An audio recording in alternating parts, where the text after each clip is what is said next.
Siapa di sini yang masih kesulitan bikin hook konten? Kalau misalkan teman-teman yang fokus bikin konten TikTok affiliate-nya itu lebih ke story selling dibandingkan dengan konten yang mungkin cuma bisa menggunakan audio aja. Video kali ini saya akan coba untuk bahas bagaimana caranya kita bikin hook konten. Dan menariknya ini kita bahasnya itu dari satu modal gambar produk aja. Biasanya kalau misalkan kita mau bikin hook konten itu kita harus beli dulu barangnya teman-teman ya. Dan kita pikirin lagi nih, apakah kita mampu membuat konten yang relate dengan keadaan audiens ataupun tidak. Nah, di video kali ini buat teman-teman yang mungkin sekarang udah mencoba untuk mencari beberapa produk yang akan dipromosikan setelah lebaran nanti dan produknya itu masih bingung produk apa aja, saya akan coba untuk kasih rekomendasinya itu produk kayak gimana. Jadi yuk langsung aja kita mulai bahas. Oke, di sini saya sudah siapkan teman-teman ya satu gambar produk yang kemarin aja baru saya bahas, yaitu produk tas gitu kan. Nah, di sini saya nggak ngerekomendasiin teman-teman ini mempromosikan produk tas semuanya, enggak. Cuman yang ingin saya kasih tahu di sini adalah coba teman-teman fokus di bagian yang namanya itu titel produk. Kemarin saya juga udah bahas ya tentang masalah titel produk ataupun produk yang punya ranking lah ya ibaratnya. Jadi gini teman-teman ya, produk yang punya ranking, saya perhatikan untuk bulan sekarang ya, akhir bulan puasa ini, ada ada dua ataupun tiga produk mukena ya, saya risetnya di situ. Itu produk mukena itu laku terus gitu kan. Saya bingung dari mana lakunya, ternyata ada satu faktor yang dimana mempengaruhi hal tersebut.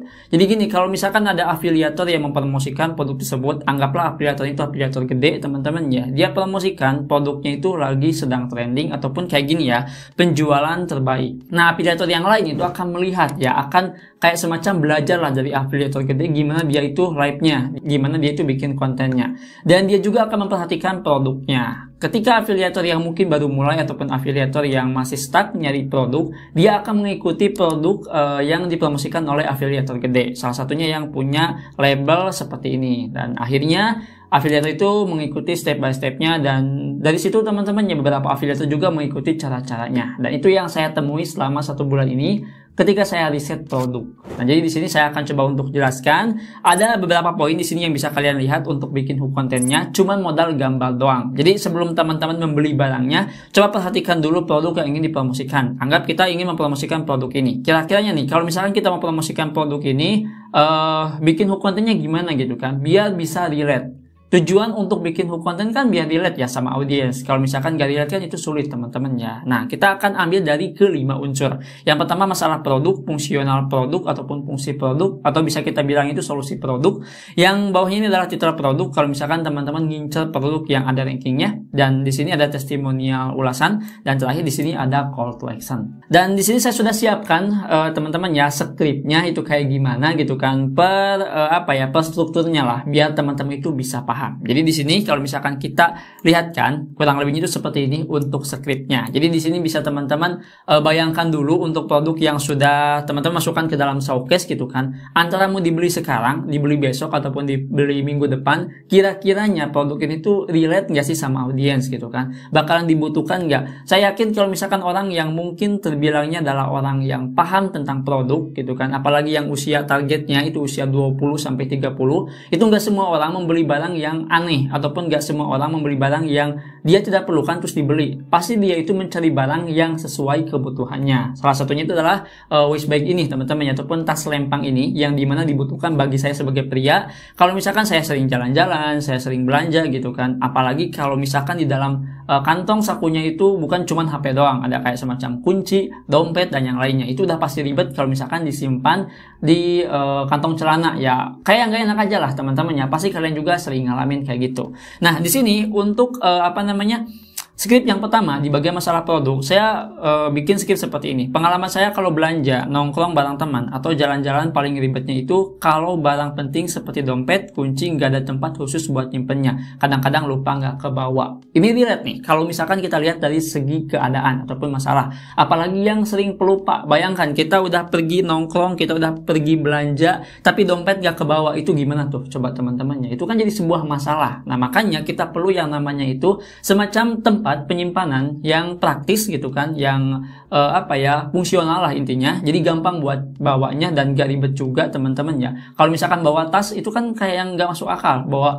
tas yang isinya itu cuman kunci sama dompet doang teman-teman. Itu kayaknya kurang masuk akal. Makanya ada tas selempang seperti ini, dan untuk bentuknya itu seperti ini, kecil teman-teman ya. Jadi praktis lah, nyaman lah buat dipakai. Oke. Next kita ngomongin yang selanjutnya adalah fungsional produk ataupun solusi produknya. Nah, di sini saya jelaskan hingga akhirnya terpaksa beli tas selempang ini. Alasannya karena tas selempang ini sangat praktis, nyaman dan serbaguna, sangat cocok bagi saya yang suka beraktivitas di luar, baik itu belanja maupun jalan-jalan. Jadi kayak memasakkan, udahlah beli aja barang ini daripada nggak dibeli, nantinya itu takut dompetnya hilang, kuncinya itu lupa naruh dan yang lainnya. Makanya direkomendasikan lah seperti ini teman-teman ya, memaksakan untuk membeli barang tersebut. Jadi kayak semacam kita ke doktrin, apalagi audiensnya gitu kan, yang lagi nimbang untuk nyari barang seperti itu, kayak ya iyalah kita paksain aja ya beli barangnya, kayak gitu teman-teman ya. Dan di sini juga ada sedikit fungsinya yang dimana itu bisa nyimpen barang-barang penting gitu kan. Meskipun di sini saya nggak jelaskan secara panjang untuk fungsinya.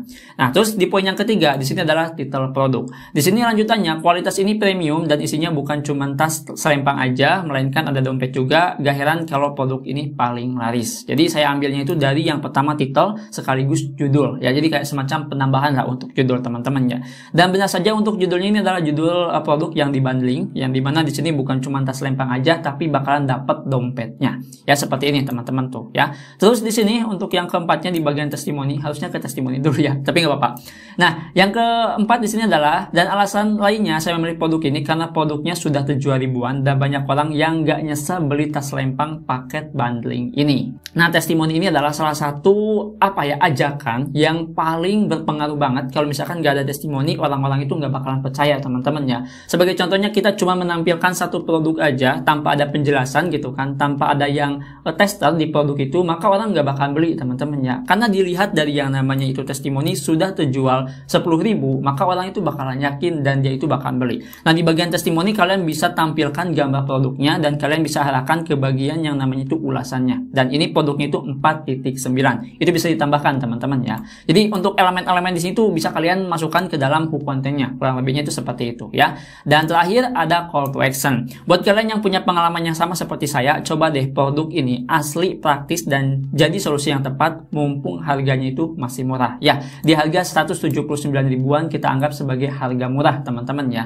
Dan di sini harga murah itu bukan cuma ngomongin harganya itu 80.000, 50.000. Enggak. Ini biar orang itu otomatis penasaran dan dia itu klik produknya sehingga ya oh ternyata ini ya harganya 179.000 daripada harus hilang dompet, hilang kunci gitu kan. Ya udahlah dibeli aja teman-teman ya. Wong ini udah ada diskon tuh ya, lagi flash sale gitu. Ya udah dibeli. Nah, kayak gitu teman-teman ya.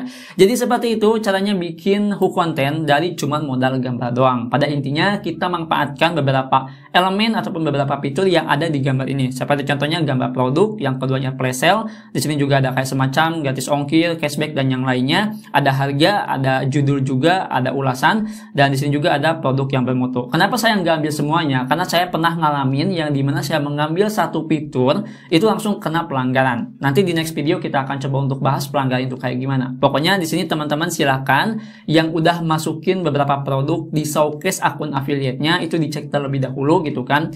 Dan jangan lupa teman-teman ya bikin konten yang menarik. Nah, ini sebagai acuan aja ya sebetulnya untuk konten storytelling seperti ini. Dan di sini juga saya nggak memaksakan teman-teman itu bikin konten yang panjang gitu kan, yang harus dibaca, yang harus take action-nya itu benar-benar gila gitu kan. Ini cuman kayak semacam biar orang-orang itu kegambar.